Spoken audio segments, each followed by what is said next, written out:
are the metro. Fast commutes, easy access, and buying somewhat cheap ticket fees. Well, depending on what universe you're in. Who knew that such a place would become such a death trap? Let's get into it. So, as the title would suggest, we have made a Fallout Metro in Minecraft. So, for context, folks, the wonderful YouTuber Sir derpol has made a wonderful kind of build contest on his Discord, and the main theme was trains.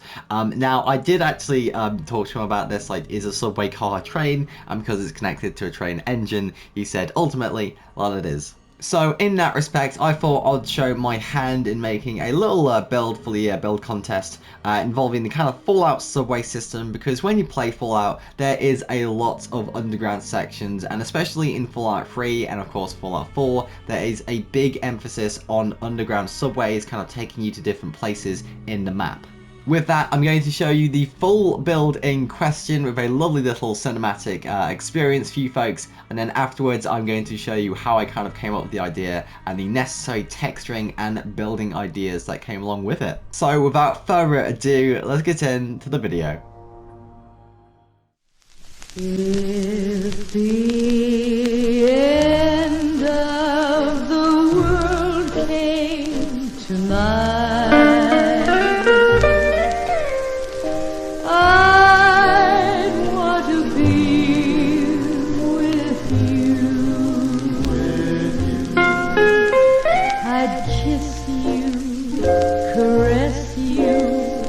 and hold you to me. Where else on this earth would I care to be? I'd comfort all your fears, dry away your tears, tell you what you meant to me all through the years. My arms would be holding you tight. If the end of the world came tonight. If the end of the world came tonight,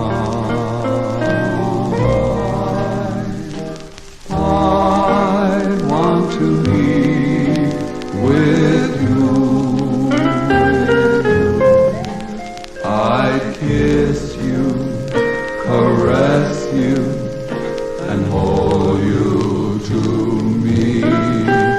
Where else on this earth would I care to be? I'd comfort all your fears, dry away your tears, tell you what you meant to me all through the years. My arms would be holding you tight. If the end of the world came tonight. If the end came tonight.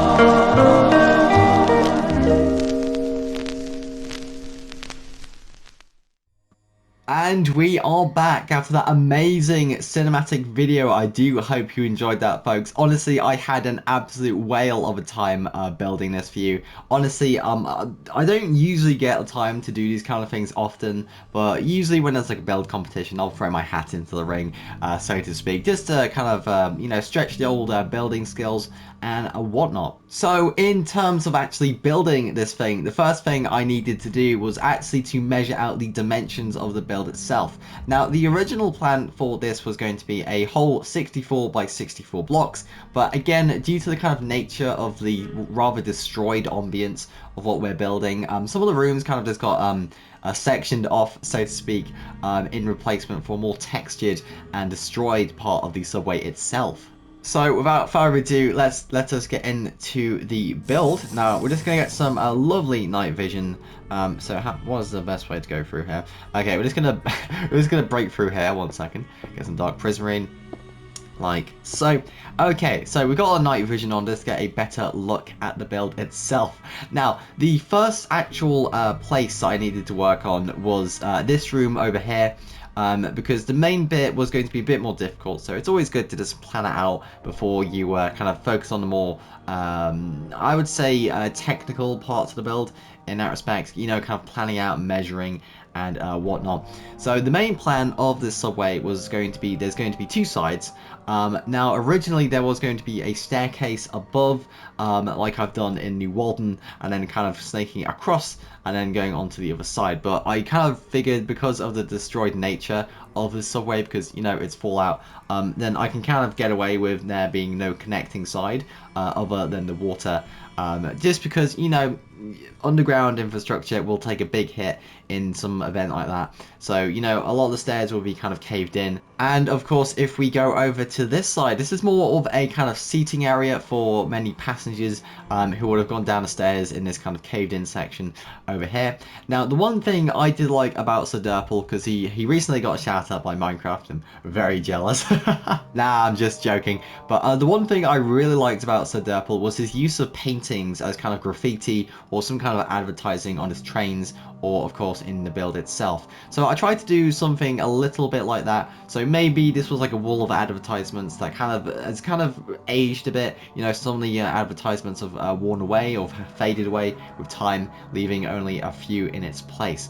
Of course, this is more of the seating area, as I said, and of course we have a lovely glow pop machine that is sitting rather decrepitly in the seating area. So apart from that, this is like the only room on this side.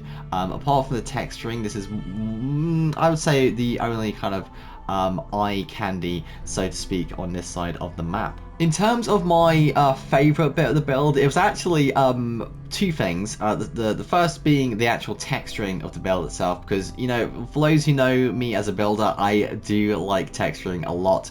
It gives so much life into build, even if it's like a flat wall. Even if you texture it up, it will bring so much life, in my opinion. And of course, the second thing is the subway train itself, the kind of, you know, piece de resistance of the build itself, because, you know, it wouldn't exactly be a train build if it didn't have a train in it. So for those who've actually been on the channel for a while, they may recognize this build. This is of course the Fallout 4 monorail, or the kind of train asset that Bethesda has used in the subways, and of course on the elevated highway. There is like a little undersection on the highways in Fallout 4 where a train can pass through, and most likely the infrastructure would allow it to go into the subways as well. But this is more like a modified version of the subway train, kind of using the more new blocks, as that tutorial was made quite a while ago. So we used a good bit of waxed copper and weathered copper, and of course throughout that entire gradient we've done a few more texturing with some diorite and quartz and what have you. But the main part of the train itself is the gruesome scene inside, because of course this is Fallout, so it's got to be a bit grim in that respect. So a lot of people who would have gone on the metro when the bombs dropped, they would have had no chance whatsoever. I do fashion this as one of the worst places to be during an event like this, and sadly a lot of people didn't make it. So to kind of get that detail in, a lot of skeleton skulls, a lot of bone blocks, just to signify that kind of essence of decay and death and all that jazz. And alongside that, there is another detail inspired by Sir derpol. As I said before, the use of paintings was really interesting for me, so I kind of took that inspiration and used it here. I actually didn't think about using paintings on the first time that I made this monorail, just because there wasn't any advertisement on the monorail itself, which kind of struck me as a bit weird, because this is Fallout, you know, advertising is king in that kind of universe. So I kind of added it to the build, and it looks so good in my opinion. So in terms of damage to the metro itself, there is loads of portions where there have actually been loads of damage, but the main piece of the build itself is this massive kind of absence that has formed over the subway roof itself. And of course this kind of makes sense, as when you think about Fallout, this is 200 years after the Great War, so it's going to be a lot of seismic shock, a lot of underground activity that is going to move the sediment around, especially or depending on how deep the metro is itself. So that kind of thing will result in these huge abscesses kind of interfering with the structure of the metro itself, which will lead to things like this. Now, I absolutely love this feature, the sort of burst pipe leaking down this kind of moldy water into the rail tracks itself. It creates such an interesting dynamic, in my opinion. Now, one thing I should say is that someone called it a sub-train, which was quite funny, because I showed the pictures on the July build kind of forum page where you submit the post, and there was a joke being made that this was a water train, which was quite funny in my opinion. But all jokes aside, folks, this is a big bit of damage over here. I'm quite proud how it came out. There's a lot of texturing.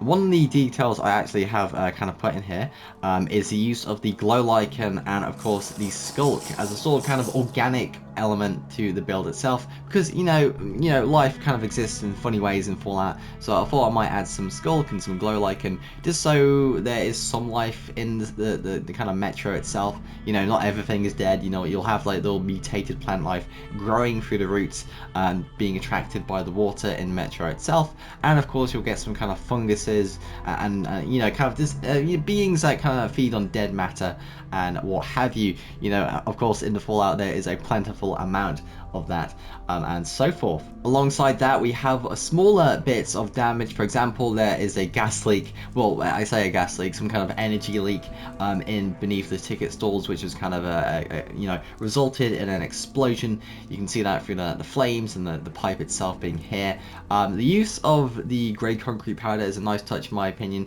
because it kind of implies that kind of scorched effect whilst keeping the natural textures of the metro itself, because you know it's quite hard to burn the kind of materials you would see in a subway, because exactly they are built for the elements. Essentially they're built to be long term and to kind of you know, weather the ages and so to speak.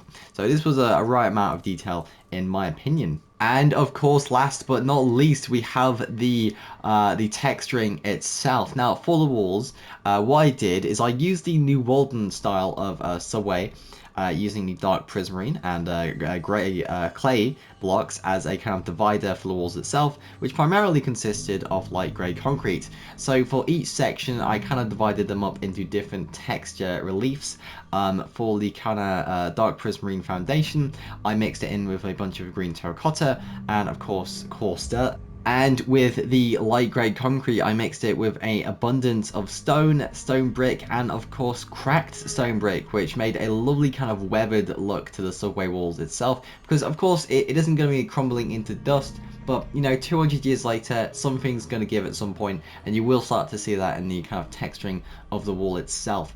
And of course all over each texturing gradient is of course the glow lichen, just to add a bit more of an organic effect to the metro itself. Going on to the floor of the metro itself, I've decided to use a default layer of smooth stone as the kind of original material of the metro, and mix that in with some various materials like gravel, coarse dirt, rooted dirt, andesite, polished andesite, and so on. The idea here is to tell a story about the metro itself, and using these textures we can do just that. So the idea with the texturing on the wall is that, you know, it's been 200 years, some of the dirt is going to sift up through the stones, depending on how, you know, well made the subway is. You know, it may be the deepest part of the subway. Again, I like to keep that a bit vague just so there's a bit of mystery to it, but the dirt adds a nice kind of rough and ready feel to the floor itself, which I think is quite nice. For the other stones like the andesite and the gravel, it's supposed to signify the absolute foot traffic that was going on in this metro. I would argue that these textures would even be in here before the war, depending on how well the subway is upkept. But there would have been a big panic just around the Great War. There'd have been a lot of people kind of running for the exit or running towards the exit to kind of hide or something like that. So there would have been a lot of foot traffic, a lot of things being dropped, and you can really see this in the sort of the indentations of the stone and of course the polished andesite. So overall, folks, that has been our video for today, making a Fallout Metro in Minecraft. I had an absolute blast of a time over here. Obviously, big shout out to Sir Derpol for kind of granting this opportunity. He's doing a wonderful July build competition, so if you want to check him out, please check him out in the description below. I will have a link to his Discord in the description. Of course, if you do like what I do, please like this video and subscribe. My name has been Dr. Wasabi. I wish you a most pleasant good evening, and of course, as always, God bless.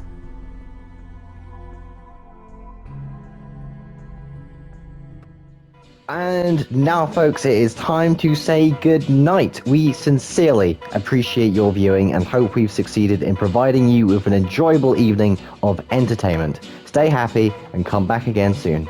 Good night.